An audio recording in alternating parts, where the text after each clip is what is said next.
The Life and Adventures of Nicholas Nickleby by Charles Dickens. Chapter 55. Of Family Matters, Cares, Hopes, Disappointments, and Sorrows. Although Mrs. Nickleby had been made acquainted by her son and daughter with every circumstance of Madeline Bray's history which was known to them, although the responsible situation in which Nicholas stood had been carefully explained to her, and she had been prepared even for the possible contingency of having to receive the young lady in her own house, improbable as such a result had appeared only a few minutes before it came about, still Mrs. Nickleby, from the moment when this confidence was first reposed in her, late on the previous evening, had remained in an unsatisfactory and profoundly mystified state, from which no explanations or arguments could relieve her, and which every fresh soliloquy and reflection only aggravated more and more.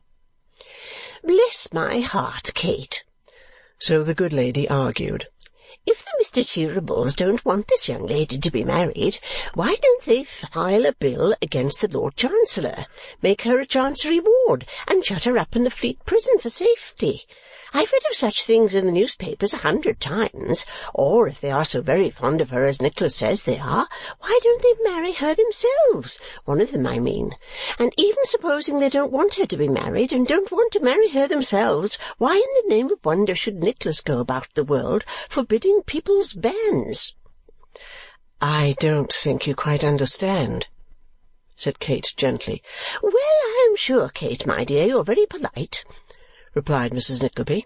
"I've been married myself, I hope, and I have seen other people married. Not understand, indeed." "I know you have had great experience, dear mamma," said Kate. "I mean that perhaps you don't quite understand all the circumstances in this instance. We have stated them awkwardly, I dare say." "That I dare say you have," retorted her mother briskly. "That's very likely. I'm not to be held accountable for that, though, at the same time, as the circumstances speak for themselves, I shall take the liberty, my love, of saying that I do understand them, and perfectly well too, whatever you and Nicholas may choose to think to the contrary. Why is such a great fuss made because this Miss Magdalen is going to marry somebody who is older than herself? Your poor papa was older than I was, 4 years and a half older. Jane Debarbs. The Debarbses lived in the beautiful little thatched white house 1 story high, covered all over with ivy and creeping plants, with an exquisite little porch with twining honeysuckles and all sorts of things, where the earwigs used to fall into one's tea on a summer evening, and always fell upon their backs and kicked dreadfully, and where the frogs used to get into the rushlight shades when one stopped all night and sit up and look through the little holes like Christians. Jane Debarbs, she married a man who was a great deal older than herself, and would marry him, notwithstanding all that could be said to the contrary, and she was so fond of him that nothing was ever equal to it. There was no fuss made about Jane Debarbs, and her husband was a most honourable and excellent man, and everybody spoke well of them. Then why should there be any fuss about this Magdalen?" "Her husband is much older. He is not her own choice. His character is the very reverse of that which you have just described. Don't you see a broad distinction between the two cases?" said Kate. To this Mrs. Nickleby only replied that she durst say she was very stupid. Indeed, she had no doubt she was, for her own children almost as much as told her so every day of her life. To be sure, she was a little older than they, and perhaps some foolish people might think she ought reasonably to know best. However, no doubt she was wrong. Of course she was. She always was. She couldn't be right. She couldn't be expected to be. So she had better not expose herself any more. And to all Kate's conciliations and concessions for an hour ensuing, the good lady gave no other replies than, "Oh, certainly. Why did they ask her? Her opinion was of no consequence. It didn't matter what she said," with many other rejoinders of the same class. In this frame of mind, expressed when she had become too resigned for speech by nods of the head, upliftings of the eyes, and little beginnings of groans, converted as they attracted attention into short coughs, Mrs. Nickleby remained until Nicholas and Kate returned with the object of their solicitude, when, having by this time asserted her own importance, and becoming, besides, interested in the trials of one so young and beautiful, she not only displayed the utmost zeal and solicitude, but took great credit to herself for recommending the course of procedure which her son had adopted, frequently declaring, with an expressive look, that it was very fortunate things were as they were, and hinting that but for great encouragement and wisdom on her own part they never could have been brought to that pass. Not to strain the question whether Mrs. Nickleby had or had not any great hand in bringing matters about, it is unquestionable that she had strong ground for exultation. The brothers, on their return, bestowed such commendations on Nicholas for the part he had taken, and evinced so much joy at the altered state of events and the recovery of their young friend from trials so great and dangers so threatening, that as she more than once informed her daughter, she now considered the fortunes of the family as good as made. Mr. Charles Cheeryble, indeed, Mrs. Nickleby positively asserted, had, in the first transports of his surprise and delight, as good as said so. Without precisely explaining what this qualification meant, she subsided, whenever she mentioned the subject, into such a mysterious and important state, and had such visions of wealth and dignity in perspective, that, vague and clouded though they were, she was at such times almost as happy as if she had really been permanently provided for on a scale of great splendour. The sudden and terrible shock she had received, combined with the great affliction and anxiety of mind which she had for a long time endured, proved too much for Madeline's strength. Recovering from the state of stupefaction into which the sudden death of her father happily plunged her, she only exchanged that condition for one of dangerous and active illness.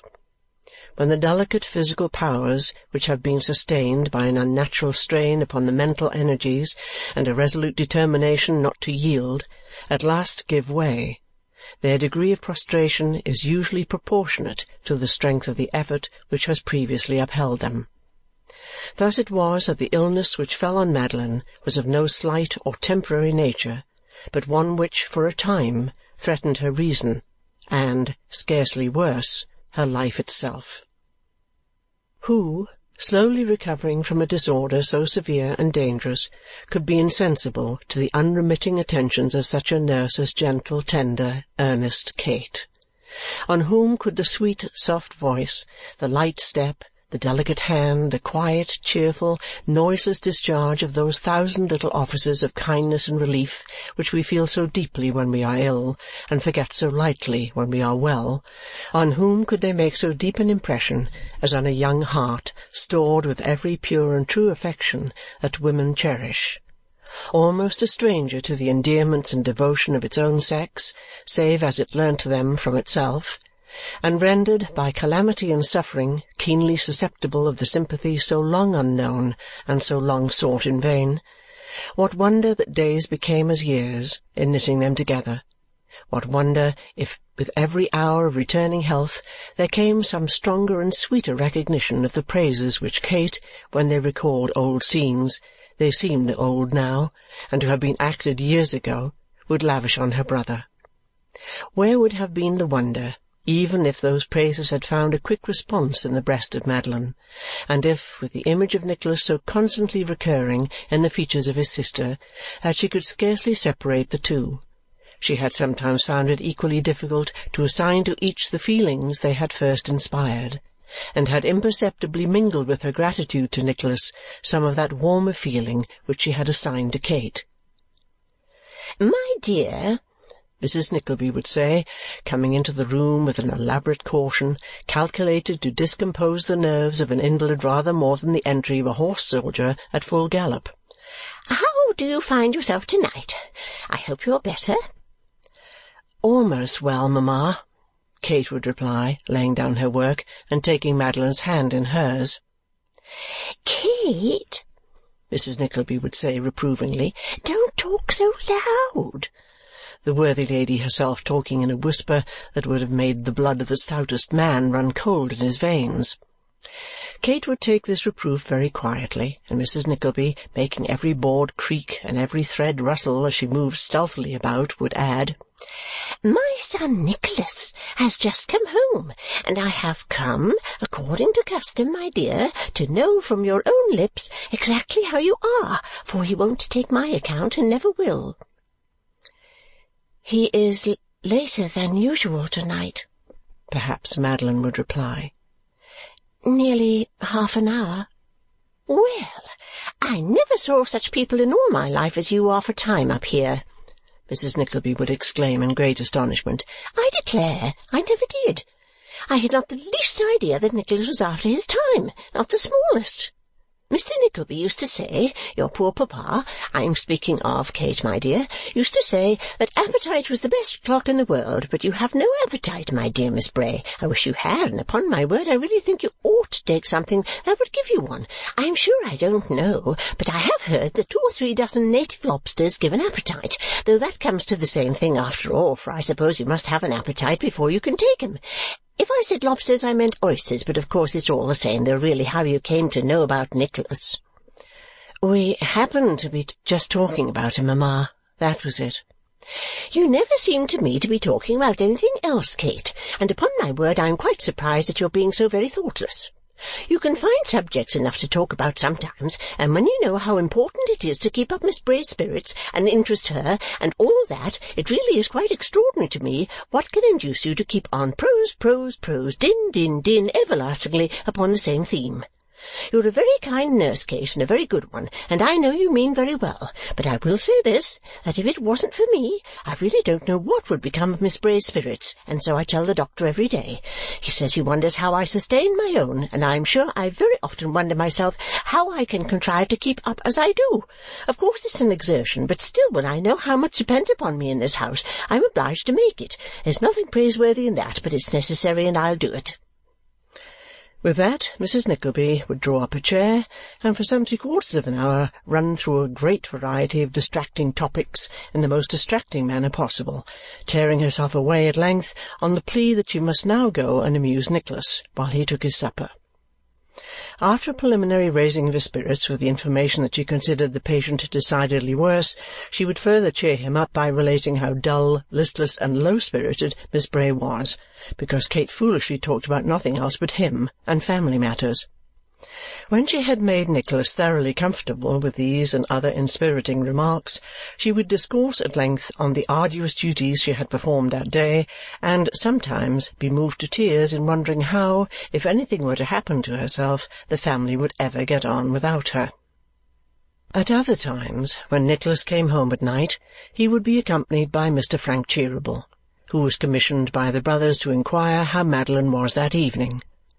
On such occasions, and they were a very frequent occurrence, Mrs. Nickleby deemed it of particular importance that she should have her wits about her, for, from certain signs and tokens which had attracted her attention, she shrewdly suspected that Mr. Frank, interested as his uncles were in Madeline, came quite as much to see Kate as to inquire after her, the more especially as the brothers were in constant communication with the medical man, came backwards and forwards very frequently themselves, and received a full report from Nicholas every morning. These were proud times for Mrs. Nickleby. Never was anybody half so discreet and sage as she, or half so mysterious withal. And never were there such cunning generalship and such unfathomable designs as she brought to bear upon Mr. Frank with the view of ascertaining whether her suspicions were well founded, and if so, of tantalizing him into taking her into his confidence and throwing himself upon her merciful consideration.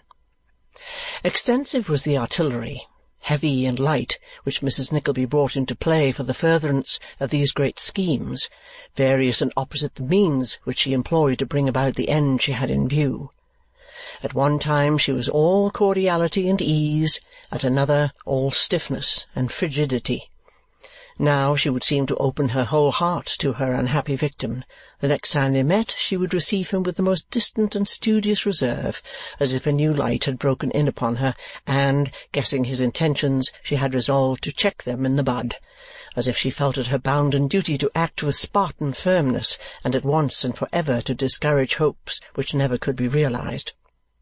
At other times, when Nicholas was not there to overhear, and Kate was upstairs busily tending her sick friend, the worthy lady would throw dark hints of an intention to send her daughter to France for 3 or 4 years, or to Scotland for the improvement of her health impaired by her late fatigues, or to America on a visit, or anywhere that threatened a long and tedious separation. Nay, she even went so far as to hint, obscurely, at an attachment entertained for her daughter by the son of an old neighbour of theirs, one Horatio Pelterogus, a young gentleman who might have been at that time 4 years old, or thereabouts, and to represent it, indeed, as almost a settled thing between the families, only waiting for her daughter's final decision to come off with the sanction of the church and to the unspeakable happiness and content of all parties. It was in the full pride and glory of having sprung this last mine one night with extraordinary success that Mrs. Nickleby took the opportunity of being left alone with her son before retiring to rest, to sound him on the subject which so occupied her thoughts, not doubting that they could have but one opinion respecting it. To this end she approached the question with divers laudatory and appropriate remarks touching the general amiability of Mr. Frank Cheeryble. "You are quite right, mother," said Nicholas. "Quite right. He is a fine fellow." "Good-looking, too," said Mrs. Nickleby. "Decidedly good-looking," answered Nicholas. "What may you call his nose now, my dear?" pursued Mrs. Nickleby, wishing to interest Nicholas in the subject to the utmost. "Call it," repeated Nicholas. "Ah," returned his mother. "What style of nose? What order of architecture, if one may say so? I'm not very learned in noses. Do you call it a Roman or a Grecian?" "Upon my word, mother," said Nicholas, laughing, "as well as I remember, I should call it a kind of composite or mixed nose, but I have no very strong recollection on the subject. If it will afford you any gratification, I'll observe it more closely and let you know." "I wish you would, my dear," said Mrs. Nickleby with an earnest look. "Very well," returned Nicholas, "I will." Nicholas returned to the perusal of the book he had been reading when the dialogue had gone thus far. Mrs. Nickleby, after stopping a little for consideration, resumed, "He is very much attached to you, Nicholas, my dear." Nicholas laughingly said, as he closed his book, that he was glad to hear it, and observed that his mother seemed deep in their new friend's confidence already. Said Mrs. Nickleby. "I don't know about that, my dear, but I think it is very necessary that somebody should be in his confidence. Highly necessary." Elated by a look of curiosity from her son, and the consciousness of possessing a great secret all to herself, Mrs. Nickleby went on with great animation. "I am sure, my dear Nicholas, how you can have failed to notice it is, to me, quite extraordinary. Though I don't know why I should say that either, because, of course, as far as it goes, and to a certain extent, there is a great deal in this sort of thing, especially in this early stage, which, however clear it may be to females, can scarcely be expected to be so evident to men. I don't say that I have any particular penetration in such matters. I may have. Those about me should know best about that, and perhaps do know. Upon that point I shall express no opinion. It wouldn't become me to do so. It's quite out of the question. Quite." Nicholas snuffed the candles, put his hands in his pockets, and, leaning back in his chair, assumed a look of patient suffering and melancholy resignation. "I think it my duty, Nicholas, my dear," resumed his mother, "to tell you what I know. Not only because you have a right to know it too, and to know everything that happens in this family, but because you have it in your power to promote and assist the thing very much. And there is no doubt that the sooner one can come to a clear understanding on such subjects, it is always better, every way. There are a great many things you might do, such as taking a walk in the garden sometimes, or sitting upstairs in your own room for a little while, or making believe to fall asleep occasionally, or pretending that you recollected some business, and going out for an hour or so and taking Mr. Smike with you. These seem very slight things, and I dare say you will be amused at my making them of so much importance at the same time, my dear, I can assure you. And you'll find this out, Nicholas, for yourself one of these days, if you ever fall in love with anybody, as I trust and hope you will, provided she is respectable and well conducted, and of course you'd never dream of falling in love with anybody who was not. I say I can assure you that a great deal more depends upon these little things than you would suppose possible. If your poor papa was alive, he would tell you how much depended on the parties being left alone. Of course, you are not to go out of the room as if you meant it and did it on purpose, but as if it was quite an accident, and to come back again in the same way. If you cough in the passage before you open the door, or whistle carelessly, or hum a tune or something of that sort to let them know you're coming, it's always better because, of course, though it's not only natural but perfectly correct and proper under the circumstances, still it is very confusing if you interrupt young people when they are sitting on the sofa and all that sort of thing, which is very nonsensical perhaps, but still they will do it. The profound astonishment with which her son regarded her during this long address, gradually increasing as it approached its climax, in no way discomposed Mrs. Nickleby, but rather exalted her opinion of her own cleverness. Therefore, merely stopping to remark with much complacency that she had fully expected him to be surprised, she entered on a vast quantity of circumstantial evidence of a particularly incoherent and perplexing kind, the upshot of which was to establish beyond the possibility of doubt that Mr. Frank Cheeryble had fallen desperately in love with Kate. "With whom?" cried Nicholas. Mrs. Nickleby repeated, "With Kate." "What? Our Kate? My sister?" "Lord, Nicholas," returned Mrs. Nickleby, "whose Kate should it be, if not ours? Or what should I care about it or take any interest in it for if it was anybody but your sister?" "Dear mother," said Nicholas, "surely it can't be." "Very good, my dear," replied Mrs. Nickleby with great confidence. "Wait and see." Nicholas had never, until that moment, bestowed a thought upon the remote possibility of such an occurrence as that which was now communicated to him. For, besides that he had been much from home of late and closely occupied with other matters, his own jealous fears had prompted the suspicion that some secret interest in Madeline, akin to that which he felt himself, occasioned those visits of Frank Cheeryble which had recently become so frequent.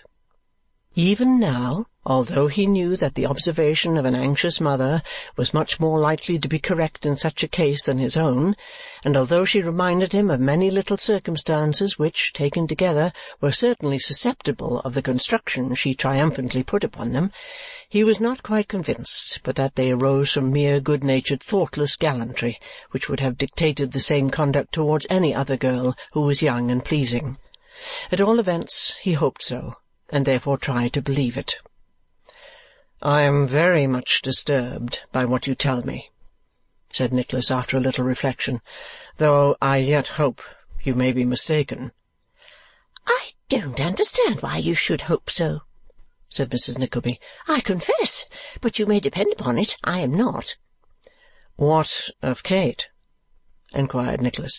"Why, that, my dear," returned Mrs. Nickleby, "is just the point upon which I am not yet satisfied.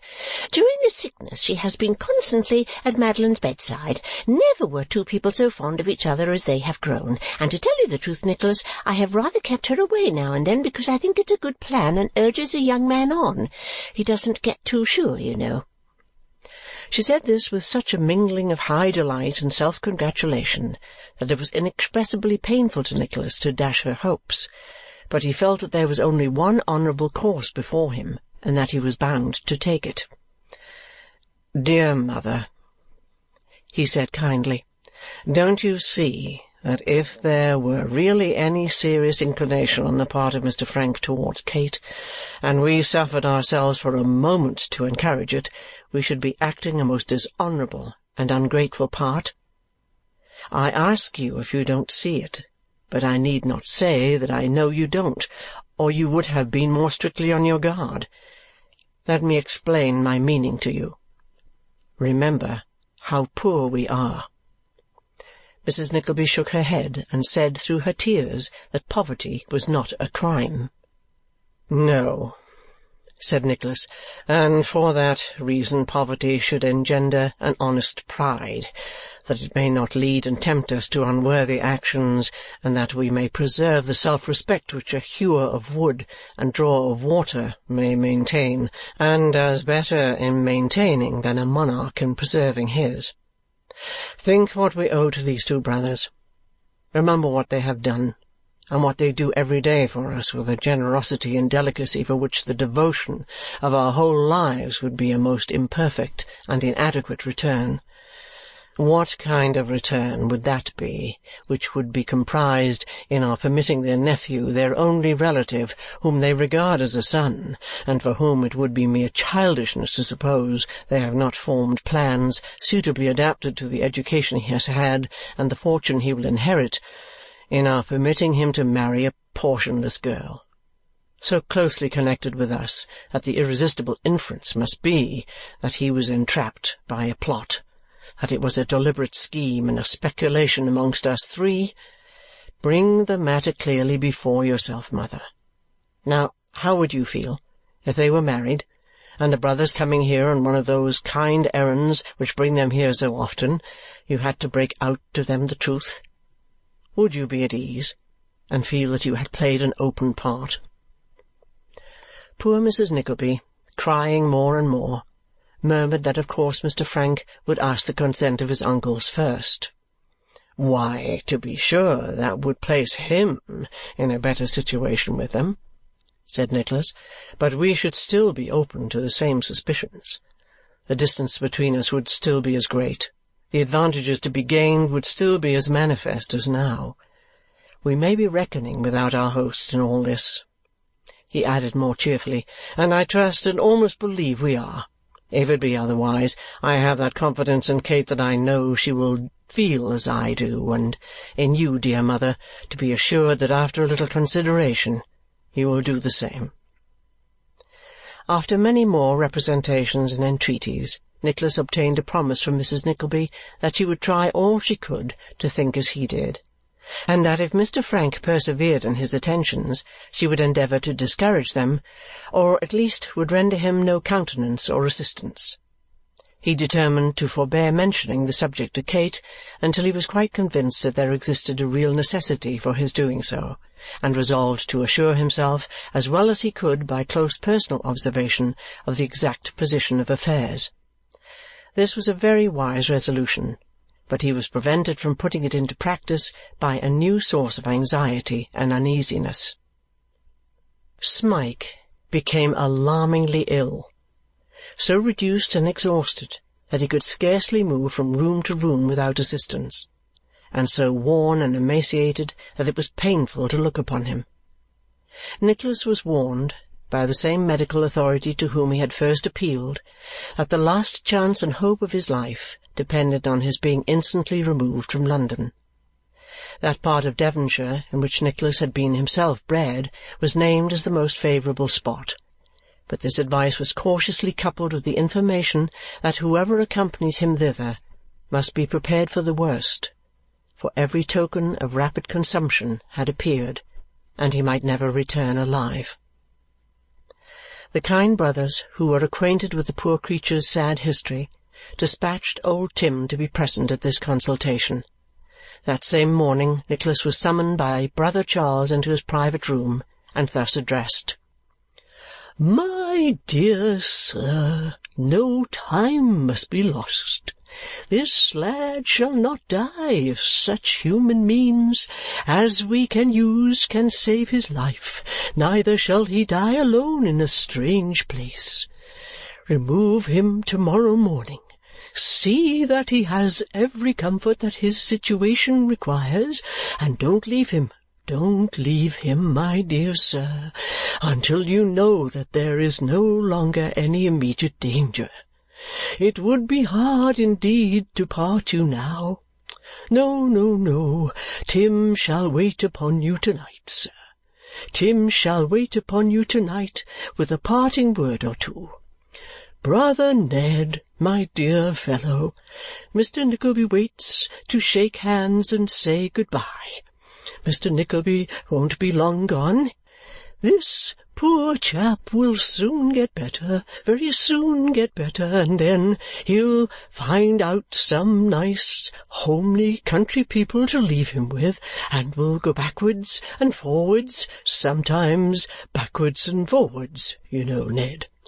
And there's no cause to be downhearted, for he'll very soon get better, very soon. Won't he?